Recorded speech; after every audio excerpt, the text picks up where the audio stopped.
Deputy President William Ruto had an extremely busy weekend. And this time round, he really made the headlines. Because people who are very staunch followers of Raila Odinga, very staunch followers of NASA and the opposition, have now come out very clearly and very boldly singing DP William Ruto's song. They are backing him very fully for the 2022 presidential race. Aisha Jumwa, the lady legislator for Malindi, is a ODM bigwig. She's a major force within the Orange Democratic Party, or rather Orange Democratic Movement. This is the same lady who gained fame from a very famous statement, mpaka kieleweke. Loosely translated, that means until it is fully understood. Not until it is fully understood. She was of course referring to the August 8th massive fraud against the Kenyan people. Some people call it a presidential election. In fact, Aisha Jumwa now has a new nickname, given to her by DP Ruto camp. The nickname is Mama Rada. Now, of course, radars are used to detect aircrafts, and other moving objects in the air, like missiles, And so in giving her this brand new nickname, the idea is to portray Aisha Jumwa as somebody who has seen the direction the aircraft is going. The direction the aircraft that is DP William Ruto 2022 presidential bid, where that particular aircraft is going. She has detected very early, according to DP William Ruto camp, hence the name Mama Rada. Amason Kingi, the Kilifi governor, is also fully backing Ruto. Not only that, he is promising to rally the entire Coast Province for DP William Ruto. His counterpart in Kwale, Mvurya, is already very much in DP Ruto's camp. And so that leaves only Joho, who seems to be headed in the opposite direction, because Joho is getting very, very cozy with William Ruto's main rival, Gideon Moi. What's going on here? What has Ruto done to these people that suddenly they've turned and they're fully supporting him? Well, that is the mystery we'll unravel immediately after the short upcoming commercial break. You don't want to miss this.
Welcome back.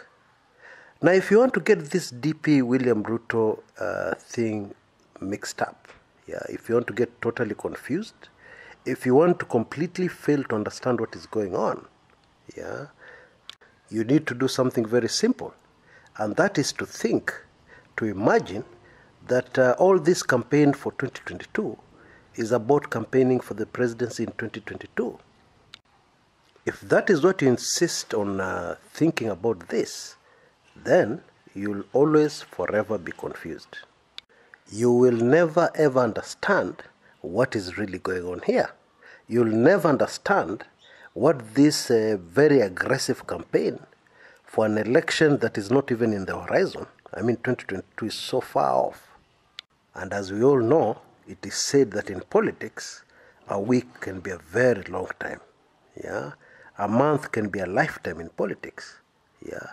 Therefore, 2022 is really centuries and centuries away. And so if you insist on believing that what is being done here is campaigning for 2022, then I need to ask you a question. And my question is this: what is the urgency all about?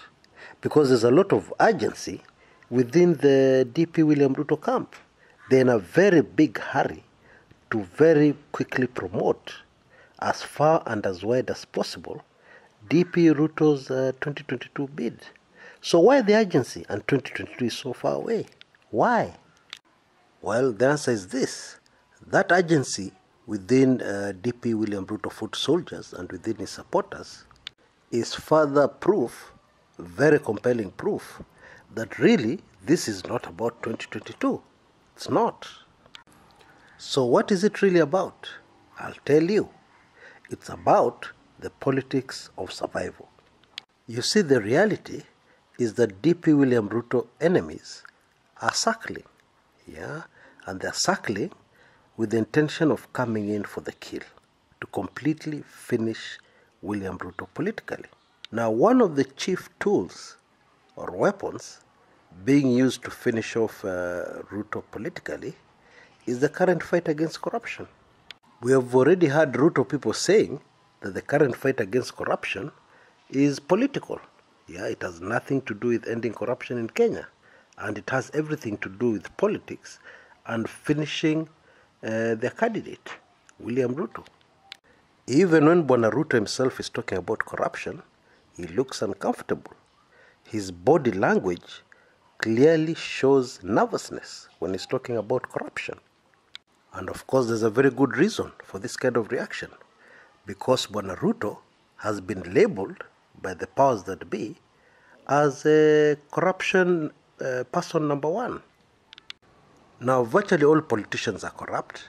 Very, very few politicians are not corrupt.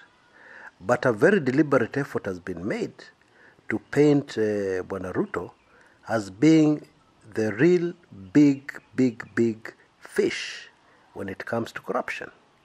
And that campaign to position Ruto into corruption did not start yesterday. It didn't start during the 2017 elections. It started a long time ago, and it has worked like a charm. Now, don't get me wrong. I'm not saying DP William Ruto is clean. No. What I'm saying is that there's been a very deliberate effort to paint him like so. And what I'm doing here is just reading the political chessboard for you. Now, despite denials from many corners, I personally know for a fact that there are very many DP William Ruto supporters, very many top people within the DP William Ruto camp who are going to be prosecuted for corruption. They're on the list. And the truth is, by the time this anti-corruption crusade cools down, DP William Ruto camp will be very wounded in terms of prosecutions. So what we're witnessing is a battle for survival, for political survival. The whole idea is to gather and gain so much support for DP William Ruto that whatever is thrown at him and his allies, will have minimal impact. That's what this is all about. And the whole Ruto strategy is not to come out and identify the enemies. No way. It's not to come out and tell us what the enemies are doing. They do that sometimes, but that's not their main strategy. The strategy is to build up the candidate very, very fast, so that by the time things start going south for them, they'll have the advantage of huge political support countrywide. Now that we have understood that, we need to ask ourselves the question of what is happening at the coast? What has caused this very sudden change of heart in people like Aisha Jumwa and Amason Kingi? What is it? And of course, very many other politicians in the Coast Province are in the camp of William Ruto. So what has caused this sudden change of heart? That is the question, the mystery that we need to address now. Now, to answer this question completely, we need to ask ourselves another question. And the question is this: what usually causes politicians to shift gears, to change direction? What causes them to say something today and then tomorrow they stand up and say the very opposite thing? They support somebody they did not support before. What normally causes this change of heart? The world over in politics, this happens when a deal is made. That's the answer. Away from the public, well away from the public. Yeah, deals are made in backrooms. Yeah, political deals. And when these political deals are sealed, the participants come out and they start talking in a strange language that we hardly understand. This is precisely what has happened in this case. Make no mistake about it, one of the most frequently asked questions in these political backroom deals is the following question: what do you want? What do you want in return for doing what I want you to do for me? Now, there's something else we also know. We also know that when politicians come out of an election, like the one we've just come out of, last August, they are normally very broke, especially if they are not elected into office. But even if they're elected into office, they are still broke because things have not settled down. The systems required for them to make their huge fortunes, recover their campaign money, recover the huge fortunes they've spent in campaigning, those systems are still not settled. They're still not in place.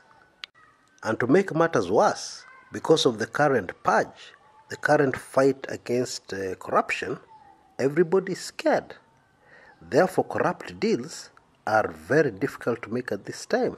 The only people who can pull off corrupt deals are people who are deep within government. But for the rest of the politicians, they are going through some very hard times.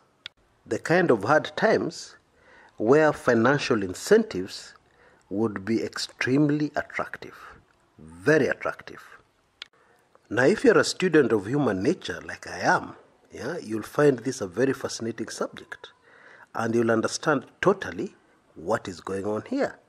Let me give you a simple example, which I've seen play out so many times. You have this young lady, and she's talking about this man. Oh, so and so is such a womanizer, is such a player. And that pot of his, nitapeleka wapi? He has such a huge pot. One would think that he's going to give birth next month. And he's a man. What? Now, a very short time later, this very same lady who has been talking like that about this man completely changes her tune. Okay? And when you ask her, she'll tell you, oh, that man is a very good man. Ati pot. What pot? I think it makes him look cute. It shows that he's doing well. There's nothing wrong with having a pot. After all, most men have pots. And you look and you're very perplexed and you wonder, what's going on here? Is this the same lady who was talking very differently just the other day? 2-3 weeks ago she was talking very different.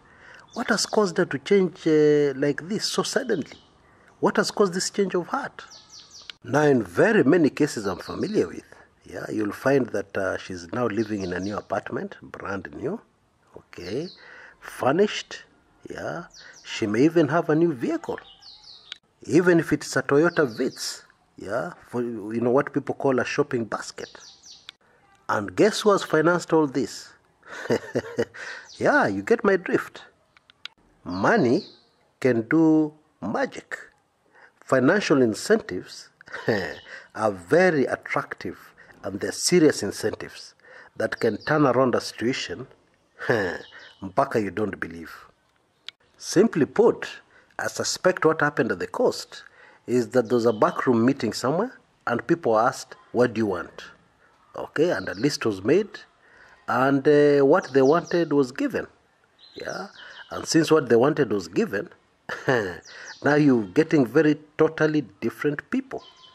People who were talking matope yesterday are now talking very, very differently. And that's life. Now I can hear some of you asking, well, these leaders have gotten what they want. They've gotten the incentives. But the people on the ground will definitely not support them. People on the ground will be able to see through them. They will say, these leaders of ours, why have they changed? yeah, and they'll rebel against their leaders. Actually, you're wrong. It won't play out like that at all.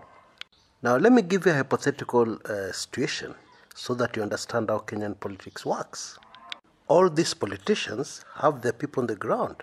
They have their point men and point women. Okay? So the story will start going that, oh, there's a certain community which is against us. And that community is also against this leader we have started supporting. And some people say this leader is bad. But the truth is, we have a common enemy. So if we do not unite with this leader to deal with our enemy, we're going to be finished. Yeah, therefore let's rally behind this leader. Yeah, forget what we said yesterday. This is the true situation today. We must rally behind this leader in order to deal with our enemies. Yep, you guessed it right. Tribalism is now conveniently introduced to sell a political agenda. This is how we voters are divided along tribal lines. And even very intelligent people right here on social media get confused. And they start saying, oh, Kabila Fulani adui, and so on and so forth. Yet this whole agenda has been started by the selfish interest of a certain politician. Somebody on this channel asked a very deep, very interesting question. And they asked the following: why are we attacking each other? Why are we firing barbs at each other when we all have a common enemy? When we all need to unite to fight for a better Kenya, instead of following the lead of politicians who are dividing us for their own selfish ends. Yeah, of course, I've added a lot to what they said initially. Yeah, but you get the drift. What I've actually done is to elaborate on the initial question, and they asked, why are we fighting each other? Yeah, it's a very pregnant question. Now, I found it absolutely amazing, and so should you, that the topic which was mainly being discussed at the coast over the weekend were the land problems, land issues at the coast. Now ask yourself a question. Who is responsible for most of the problems of land at the coast? I will tell you, it is the Jomo Kenyatta administration, is in a cabinet, and in fact the entire administration. So jijazie, join the dots, and you'll start to get a very clear picture of exactly what the politicians are planning and plotting. Now, before I go, I just want to give you a small scenario to imagine. Yeah, let's say tomorrow, yeah, what happens is that DP Ruto people are in trouble. Yeah, there's a lot of them prosecuted in court. Yeah, a lot of them are threatened. Guess what will happen next? You will see demonstrations in many parts of Kenya in support of DP William Ruto. And of course, now we know one of the areas where there are going to be demonstrations is at the coast. William Ruto is going to be able to generate pressure against those who are fighting him. Folks, that is Kenyan politics for you. Until next time, this is Chris Kumekucha.